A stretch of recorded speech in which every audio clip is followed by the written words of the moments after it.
বাংলাদেশকে বারবার অনৈক্যের দিকে বিভাজিত করার দিকে ঠেলে দিয়েছে আমাদের প্রতিবেশী রাষ্ট্র এবং নানা ধরনের বাংলাদেশ বিরোধী শক্তি। যাতে বাংলাদেশ শক্তিশালী রাষ্ট্র হিসেবে গড়ে উঠতে না পারে, এ কারণে বাংলাদেশকে কখনোই ঐক্যবদ্ধ হতে দেওয়া হয়নি এবং 5ই আগস্টের পরেও সেই চেষ্টা অব্যাহত রয়েছে।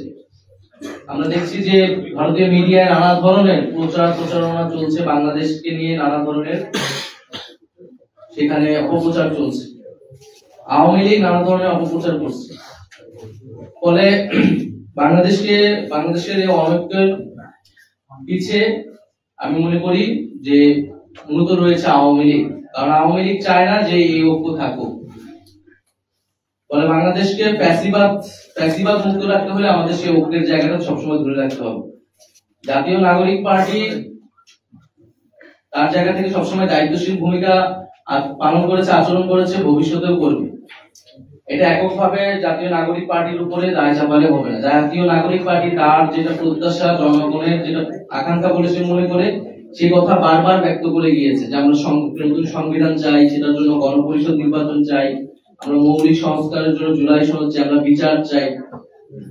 কিন্তু বিএনপি সবসময় নির্বাচনের কথা বলে গিয়েছে, জাতীয় নির্বাচনী, কিন্তু শুধু একটা জাতীয় নির্বাচনী এই গণঅভ্যুত্থানের পরে আমাদের একমাত্র আকাঙ্ক্ষা না।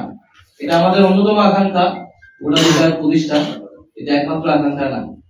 তো রাজনৈতিক মতামত, ভিন্ন মত, আদর্শ কিন্তু আমাদের থাকতেই পারে, কিন্তু দেশের স্বার্থে, আমাদের জনগণের সাথে আমাদের সব জায়গায় ঐক্যের জায়গায় যেতে হবে।